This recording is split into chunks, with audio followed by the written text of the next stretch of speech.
Thank you. Thank you for the introduction. Hello, everyone. Good morning.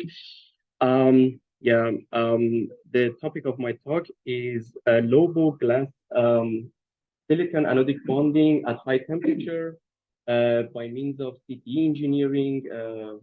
And the glass actually came from Corning, which I will explain to you the method briefly that they use, and also the method that we applied at MicroTec to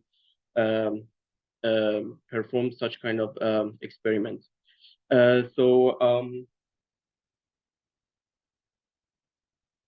Yes, I will shortly introduce our company for you, and then we go through the fundamentals of anodic bonding very briefly.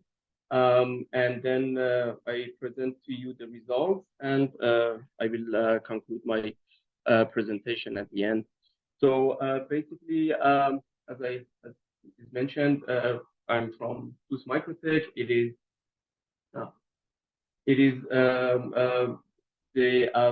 one of the lead manufacturer for basically in semiconductor industry with respect to lithography, wafer bonding, mask alignment, and also micro optics. The company is more than 70 years old. 1999, it went public in Frankfurt, Germany. And you can also see the numbers for the sale and order entry, and also the number of employee. The good news is that all the numbers are rising, so that's all we can hope for. I would like to start with the principle of anodic bonding. I'm sure you all know that basically we have two substrates, silicon on the bottom and glass on the top. This is the typical configuration for anodic bonding, although in literature, other material combinations have been also proposed. The glass is basically considered the cathode material, and the silicon is the anode material. And by applying force, temperature, and voltage at the same time, we reach to enough physical contact between the two substrates, which we need in order to have a complete circuit. The temperature range for anodic bonding is between 350 to 450 degrees C. Actually, this is the part of this talk, which I show you in the next slide. And this high temperature, in principle, ensures that the ion mobility is fast enough in order to have a depletion zone at the interface.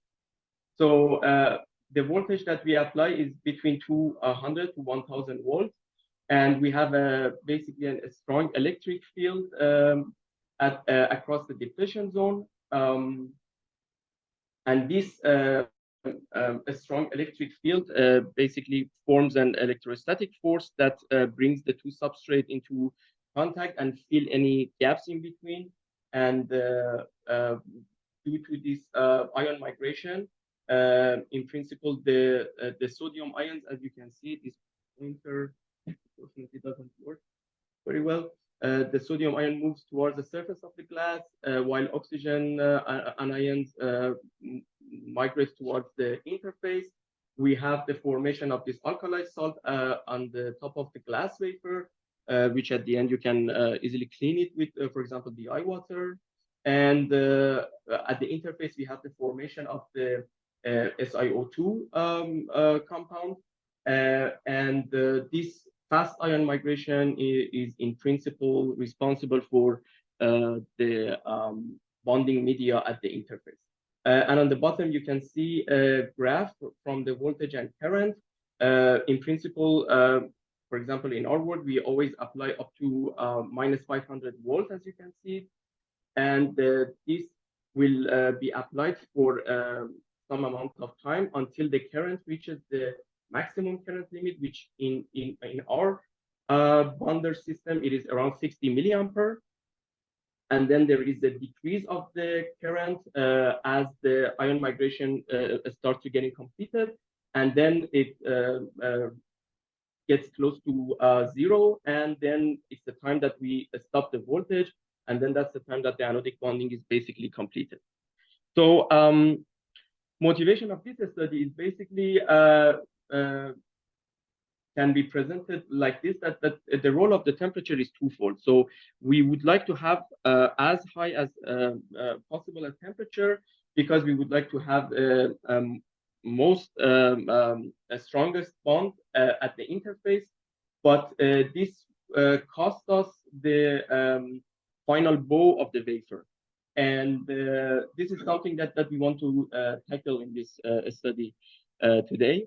If we use the lower temperature, this is beneficial with respect to final bow, obviously, but the disadvantage would be that we have some unbonded area and some bubbles at the interface. So we would like to have the maximum, so to say, bond strength at high temperature, but we want to have the minimum bow as possible. And in order to do that, as you can see in this graph here, we have this is the CTE of the glass and silicon with respect to temperature. Here, the example is Boroflow 33, but it has the exact same composition as Pyrex from Corning. So as you can see, we have two basically regime: an ideal regime where we are interested, for example, in the temperature of 350, which gives us the maximum bond strength, yet a respectable amount of acceptable amount of bow. But we would like to decrease this bow as much as possible. And in order to do that, we need to get the CTEs as close to each other as possible.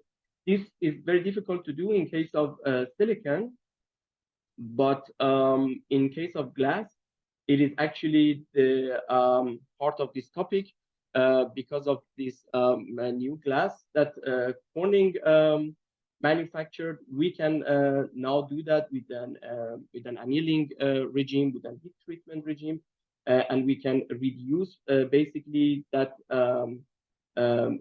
We can increase the CTE, for example, or for whatever reason, basically engineer the CTE, either decrease it or increase it to get it as close as possible to the silicon. And we can close that gap between the two CTEs, shorten that red arrow, and then we can have the final bow, for example, several times reduced at the end. So at first, we tried to optimize the parameter using our SV8 Gen 2 bonder from Zeus MicroTec. On the top, you can see the CSAM image of the bonded interface. As you can see, almost more than 99% of the interface is bonded with these parameters that I'm presenting here. There is there are 3 points, which is because of the speaker flag, which we have also another setup to also get rid of those areas too. And on the bottom, you can see the result of the razor blade test, sort of a Masara test.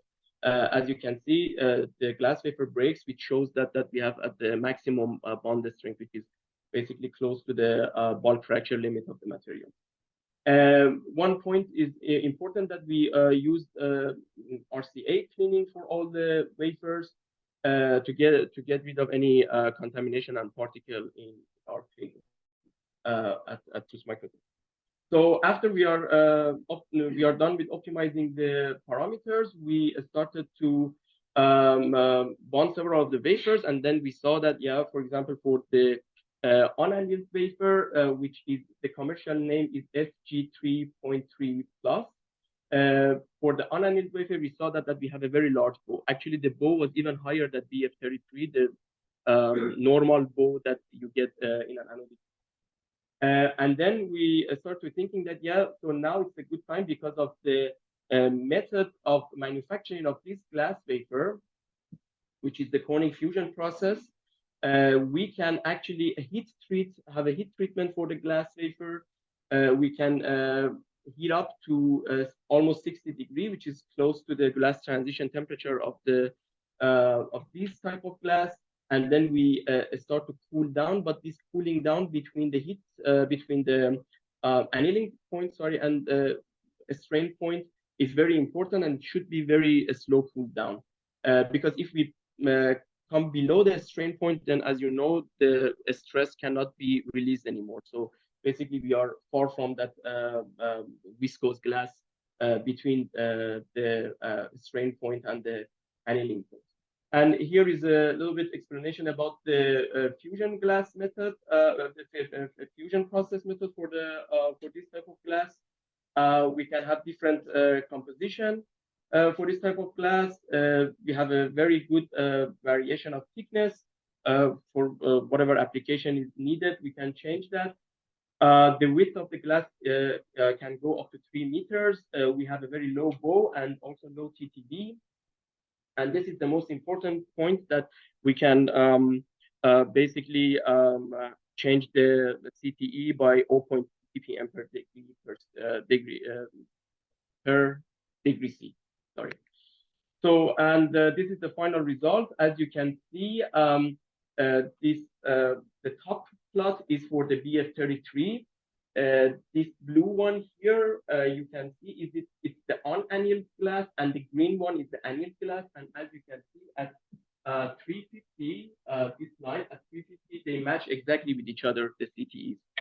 And here you can see also the final bow measurement values for the BF33 for the annealed glass and for the unannealed glass. As you can see, we decreased the bow by a couple of times lower. So to sum up, anodic bond is a very important process for manufacturing of MEMS packaging, for example, like tire pressure sensors.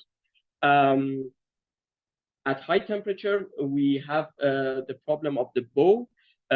This is the reason that we thought to study this type of glass wafer for this anodic bond process. And for the low temperature, as I said, we might have unbonded area and bubbles at the interface. And the key is basically engineering of the CTE of the glass wafer to match it to the silicon wafer. And this has been done by a heat treatment of the annealing or annealing of the glass wafer to get it close to the glass transition temperature. And by a slow cool down, we can achieve that. And you saw that finally we got the final bow of the bonded pair reduced by almost 1 order of magnitude. Thank you very much for your attention.